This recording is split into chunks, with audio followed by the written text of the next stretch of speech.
Also wenn du das Ding fährst, bist du im Leben angekommen.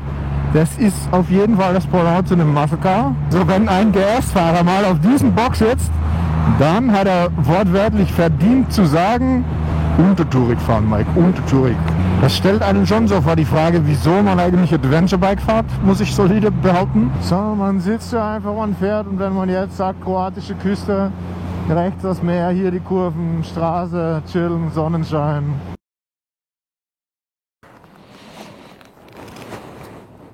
Schon was für eine Sands gehabt, Absolut, das habe ich mir auch gedacht. 300 Kilo, anständiges 300 Kilo. Die Meisterschaft mal mit 125. Okay. Aber jetzt oben sitzt es natürlich wahrscheinlich. Und ich glaube, dass der Mike Kahn viel höher ist wie der. Auf jeden Fall, der Schwerpunkt auch, gell, und die Sitzen. Aber so hart mit dem Scheiß Kahn. Glaube ich dir, ja. Dass der Haxen so extra hoch, gell. Schauen wir mal, wie sie sich anhört. Hat das Heidi erst gekauft? Nein, Probefahrt nur, Probefahrt. Weil so eine Kategorie bin ich auch noch nie gefahren. Die Stube macht Spaß. Dann schauen wir mal. Jawohl! Ja, das ist was Gutes. Also dann, mach's gut, immer gut. Was hast du selber für dich? KTM 1290er, die Adventure Bike. Ja. Und auch mit dem Sitz hinten, wie du gesagt hast, so zum Haxen hochheben.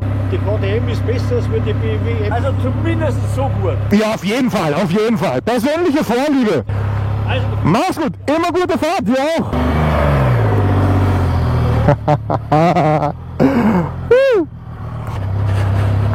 Uiuiui. Also dementsprechend, Mann, ist das ein Gefühl. Sehr interessant, geil, die Haxen sind komplett am Boden. Ich bin es gar nicht mehr gewohnt.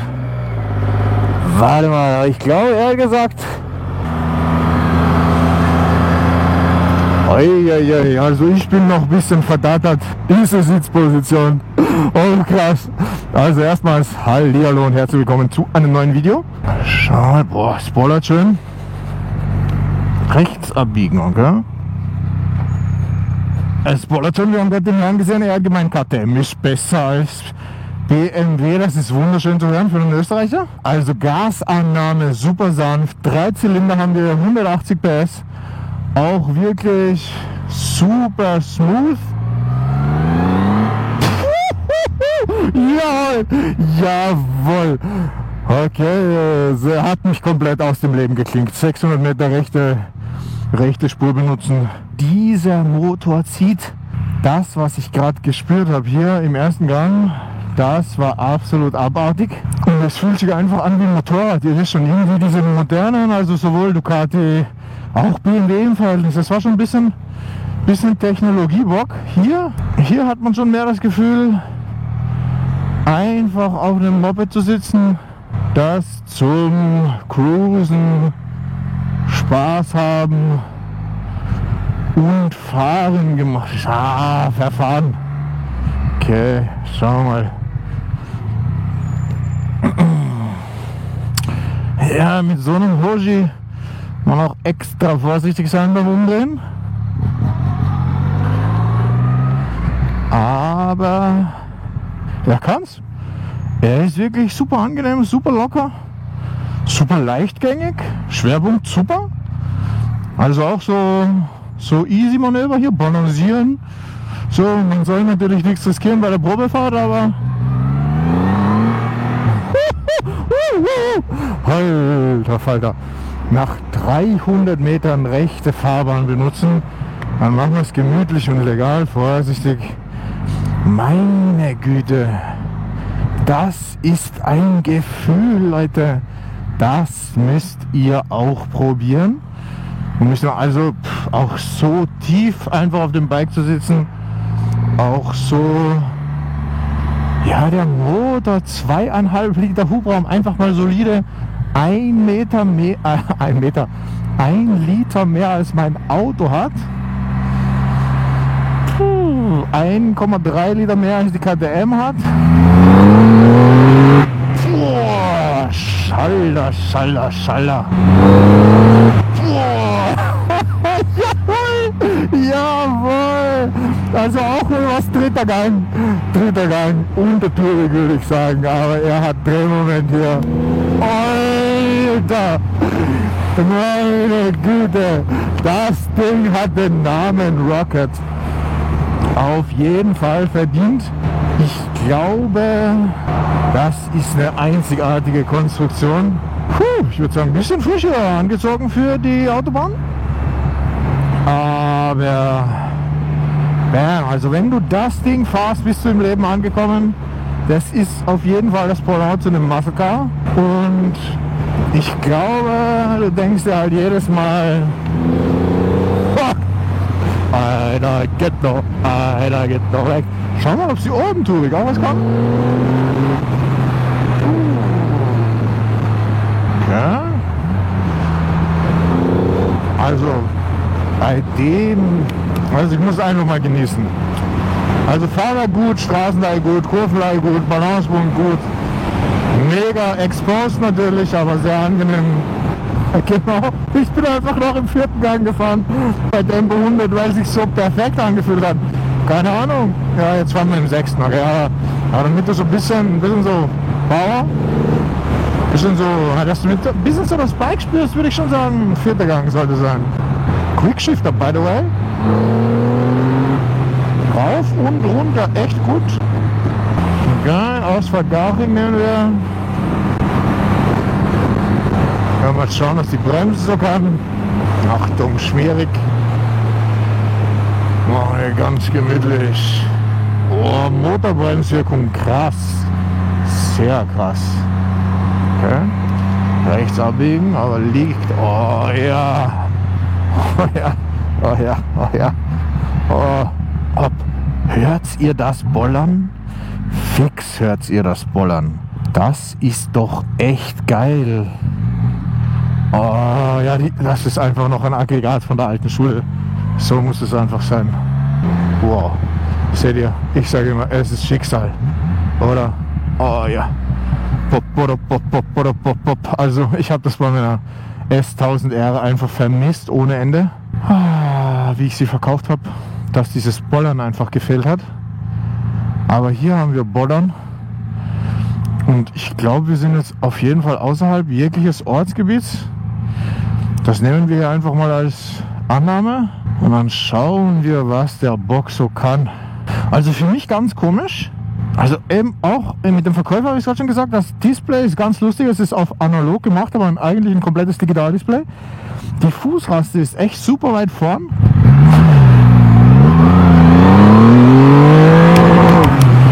Okay, das war interessant. Das war relativ schnell.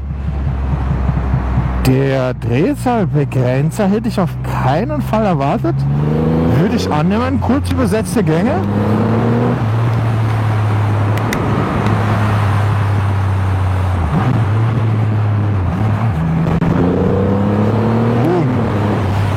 Ja, also wenn ein GS-Fahrer mal auf diesen Box sitzt, dann hat er wortwörtlich verdient zu sagen, untertourig fahren, Mike, untertourig. Der Motor, 2,5 Liter, 180 PS, der hat den Wumms echt unten. Aber richtig, richtig gut.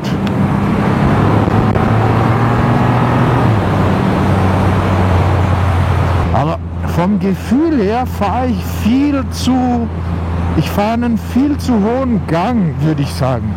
Also kein Witz, wenn ich richtig berechnet habe, müsste ich jetzt ungefähr im 3. Gang sein. Aber so wie das Bike so 4., 5., 6., ja. Okay, 6., 90 ist schon ein bisschen tough, weil man eigentlich dann nichts mehr spürt. Also er ist einfach so ruhig, unter dir fährst du. Ja, Beschleunigung noch 20%, vielleicht 10% maximal. Und genau, du machst einfach Kilometer, hast aber kein wirkliches Fahrgefühl mehr. Hast du quasi aufgegeben, würde ich sagen, für den Punkt.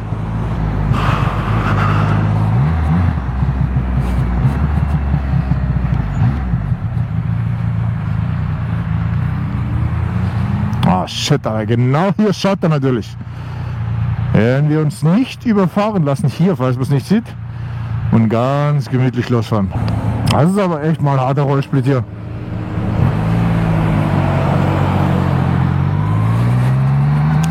Beim LKW-Fahrer bedanken, weil er hat uns auf jeden Fall beachtet. Also Leute, Anfang der Saison. Deshalb habe ich auch ein Saisonkennzeichen ab April, weil früher im Jahr liegt überall noch viel mehr Rollsplit. Und so einen Rollsplit kannst du auf jeden Fall in der Regel vermeiden, wenn du die Saison später startest, weil nicht der ganze Mist weggekehrt. Den rechten Fahrstreifen benutzen. Okay, Bremse gut. Bremse gut. Ich meine, dass wir ABS haben, davon gehe ich mal aus. Eieieiei. Aber Kurvenlage, ist ja noch so nah am Boden, war ich gleich nicht mehr. Oh, okay, kein Witz. Vielleicht habt ihr es gesehen, aber Traktionskontrolle hat eingegriffen. Arsch ist weggerutscht. Okay, das ist interessant. War jetzt einfach, würde ich sagen, zweiter, dritter Gang voll am Hang gezogen. Boah.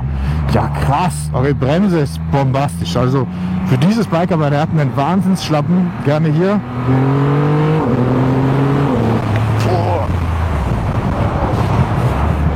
Eieiei, also damit kannst du es richtig knallen lassen. Also wirklich, oh, ja. Das stellt einen schon so vor die Frage, wieso man eigentlich Adventure Bike fährt, muss ich solide behaupten. Weil das halt einfach mega geil ist. Natürlich bist du viel weniger windgeschützt. Aber Sitzposition will ich auch wirklich sagen. Also man kann wirklich sagen, man streckt so seine Brust raus, Schultern nach hinten, aufrechte Sitzposition, mega geil. Also hat was. Und ja, das Spoilern macht wirklich süchtig. Das ist wahrscheinlich die Überkategorie eines Naked Bikes. Ist es dann ein Powerbike? Ich weiß es ja gar nicht.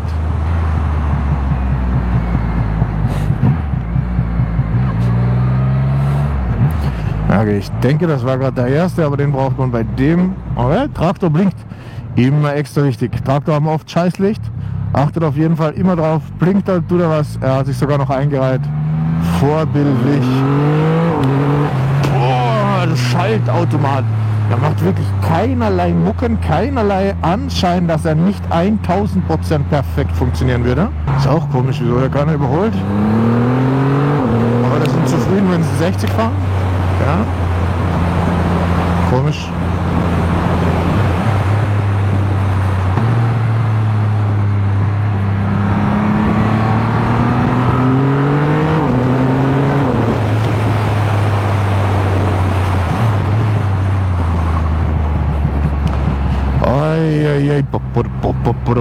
Eigentlich möchten wir nur die ganze Zeit nicht mehr beschleunigen, damit man dieses schöne hört. Aber ja, muss ich wirklich auch sagen, wenn du so einen hochgezüchteten M3 hast und dann noch extra Chipset-Tuning wahrscheinlich betrieben hast, damit er die ganze Zeit pop macht und das die ganze Zeit in der Stadt, dann muss ich echt sagen, Alter, bitte, erlöse uns von diesem Übel. Aber sonst, wenn du einfach mal so auf der Landstraße ein bisschen Spaß hast, ja, finde ich es voll in Ordnung.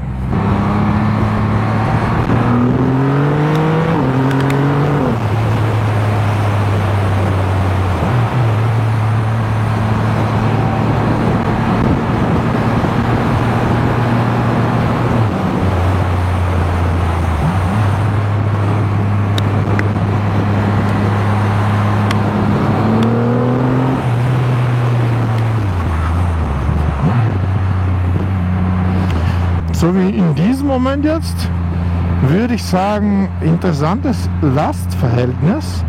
Beim Bremsen hat das Vorderrad eigentlich noch keinen Grip gehabt.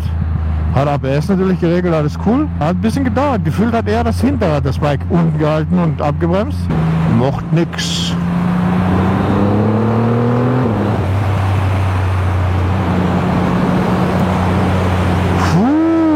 Also ja, kann ich mir vorstellen. Also man sitzt sehr tief. Braucht man Textilkombi auf dem Ding? Weiß ich nicht. Wahrscheinlich ist man mehr mit so einer Jeans und einer Lederjacke am Start, aber geil. Also Sitzbank ist mega hart. Es ist eher so wie bei so einem alten Fahrrad, falls ihr das kennt, wo irgendwie so eine Art Wannensitz ist. Gerne Foto hier. Sowas hat man hier eigentlich. Oder bei so einem uralten Motorrad damals irgendwie aus den 30ern oder 50ern. Genau so ein Sitz. Also der sitzt ja wirklich geil. Jetzt würde ich echt gern wissen, wie man als Sozius so drauf sitzt. Schauen wir mal, ob wir irgendwo eine Parkmöglichkeit finden, damit wir uns das mal im Detail anschauen. Aber ja, man ist gar nicht so. Also wie gesagt, ich fahre glaube ich schon wieder ich schätze mal 3. Gang. Schauen wir mal. 4., 5., 6. Ja. War ich echt im 3. unterwegs. Also keine Ahnung, mit der KTM würde ich fix im 5. fahren. Also keine Ahnung, wieso ich hier am 3. fahre. Aber ja, hier Golfclub. Echt? Okay, das ist wirklich ein privater Golfclub. Ich dachte mir, hey, das ist ein schöner Parkplatz. Welcome to the home of the BMW International Open. Okay. Ja, ihr seht den Wendekreis hier, alles vom Fahren her, Balance, Punkt. Okay. Ich habe damit gerechnet, dass es Schotter ist, aber dass es so loser Schotter ist, nicht ganz. Okay, ich glaube, hier nimmt es einem keiner böse, wenn wir mal die Lage checken. Ich würde echt sagen, er hat gar keine Sozius-Fußrasten. So, falls das am Anfang gar nicht geklappt hat und die Stimme total übersteuert war, was ich mir durchaus vorstellen könnte. Echt ein amazing Bike. Haben hier 300 Kilo, die man eigentlich nicht spürt. Super agil, super easy im Fahren. Tiefer Schwerpunkt, mega geiler Sitz. Ganz spannend. Die Fußrasten sind relativ weit vorn. Aber das stört wirklich gar nicht. Man sitzt aufrecht.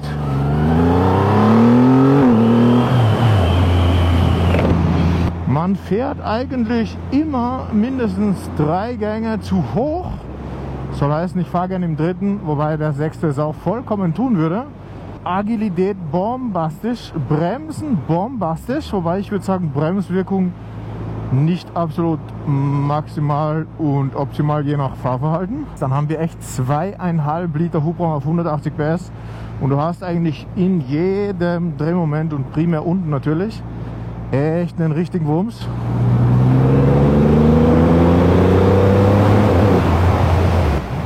Das war jetzt der 5. Gang, genau, 5. Gang raus aus dem Ort. War gut, aber wie gesagt, eigentlich fährt man eher so hier 4. Ja, im 3. ist es schon echt laut, aber da würde ich mich echt schlecht fühlen, ist es schon echt Spritverschwendung. Wenn du, ja, ich würde sagen 4. passt gut für 100, damit du ein bisschen was vom Fahrgefühl hast. Sehr, sehr geiles Bike. Dementsprechend Motorwumms, Fahrgefühlwumms.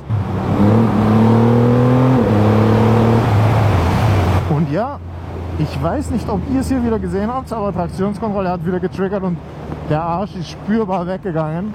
Das heißt, ich weiß sicher schon, was für eine Dimension von Hinterreifen hier drauf ist.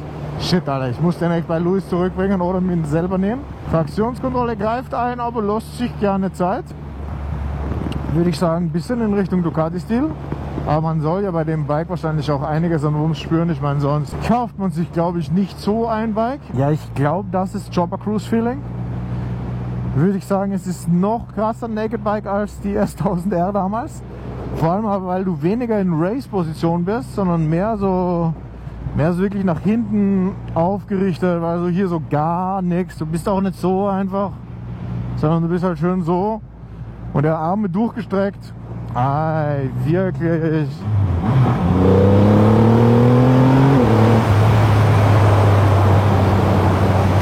Macht unendlich viel Bock zu fahren auf jeden Fall.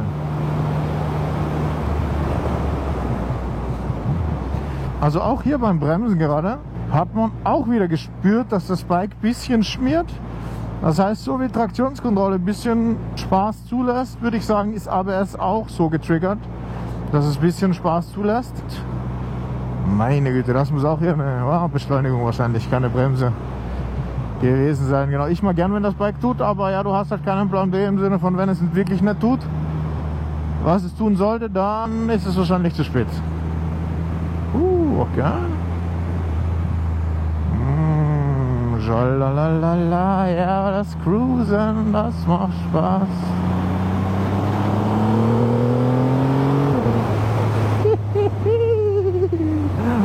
Boah, es ist wirklich, man hat auch gar nicht so das Bedürfnis jetzt so Richtung Knieraste und maximale Schräglage zu gehen, sondern man sitzt ja einfach, man fährt und wenn man jetzt sagt, kroatische Küste, rechts das Meer, hier die Kurven, Straße, chillen, Sonnenschein. Vielleicht jetzt auch nicht die volle Race-Montur, sondern eben was Lockeres, dann kann das was. Ah, hier ist sogar der Gang. Ja, ich habe es echt vorhin nicht gesehen, dass ich hier eh eine aktive Ganganzeige habe. By the way, ich habe hier auch den normalen Modus und nicht den Race-Modus. Schauen wir mal. Man kann das hier durchschalten. Wir können ja mal auch Sport versuchen. Ob sich irgendwas ändert, weiß nicht. Sagen wir mal, mit meiner Erfahrung von Ducati und man soll sich, wenn ein Fahrmodus passt, dann brauchst du gar nicht den radikaleren anschalten hier.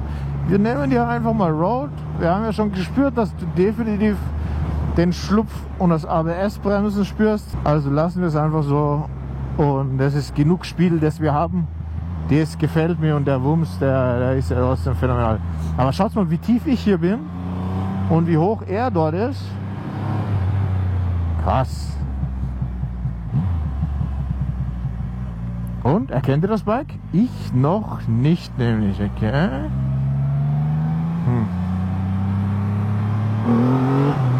Also ja, macht auf jeden Fall einfach so einen Satz nach vorne. Wisst ihr, wie so ein richtiger Bock, wie wenn dich so ein Stierbulle anspringt auf jeden Fall. Ach ja, auch wieder verrückt. Hier fahre ich mit dem zweiten. Alter, man fährt wirklich so hoch. Der Wahnsinn, also. Muck DB10. Ja, ich weiß nicht, ob das bei der Polizeikontrolle das optimale Kennzeichen ist. Außer vielleicht heißt er ja Daniel Bolzmeister. Dann kannst du das noch erklären bei der Polizeikontrolle. Sonst fehlt einfach noch die Null und er sagt dir, wo ist der DB-Killer? Wo ist der DB-Killer? Schon wieder so ein bisschen, oh, die Isar. Okay, im Stehen fahren geht gar nicht, aber man kann sich schön auf den Dank draufsetzen. Aber wer will das schon denn im Stehen fahren hier?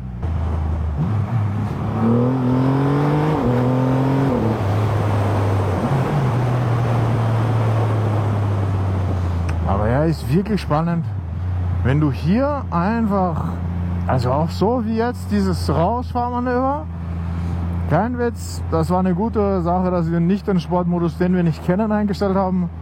Der hat am Hinterrad geschmiert in diese Richtung, also das war schon echt interessant.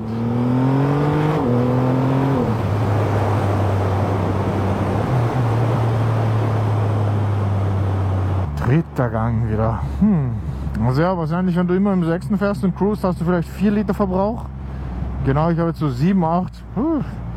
Dafür, dass es bei der Probefahrt ist und ich schon immer 3 Gänge zu niedrig fahre. Balancepunkt ist auch wirklich gut. Also, das ist, glaube ich, auch, weil du so tief bist. Du sitzt einfach voll entspannt. Du spürst so Motorvibrationen im Leerlauf. Du stehst einfach super gemütlich. Also das Gewicht spürst du in keinem Fall. Ich glaube, es kann dir auch schlecht umfallen, weil es halt so tief ist.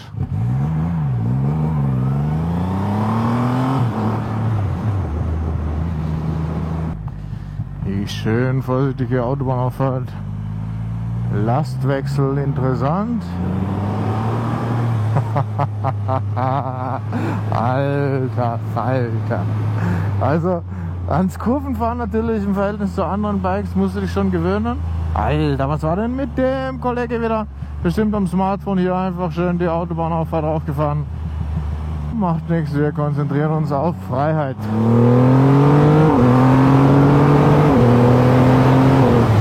Und die sieht so aus. Resümee hier. Also wirklich geiles Bike, kann ich mir vorstellen. Gib mir noch 10 Jahre vielleicht und ich mache keine so Langstrecken-Motorradtouren mehr, sondern einfach so eine richtig massive Sonntagsausfahrt. Chillen, wenig Gepäck, Touring-mäßig. Wäre eh spannend. Gebäck gehen hier, glaube ich, nur Softtaschen. Das ist echt so ein riesiges Fahrzeug. Deshalb dabei passt das Adventure Bike noch besser. Da muss man gefahren haben. Cool, wir sind schon wieder da. Das ging echt schnell hier. Haltebremse, also auch, würde ich hier mal annehmen, das H für die Haltebremse. Ich bin super happy, dass ich die Probefahrt gemacht habe. Das Aggregat ist unschlagbar. 3-Zylinder könnte auch gleich gut eine 6-Zylinder sein. So easy im Fahren. Ich muss wirklich sagen, die Triumph.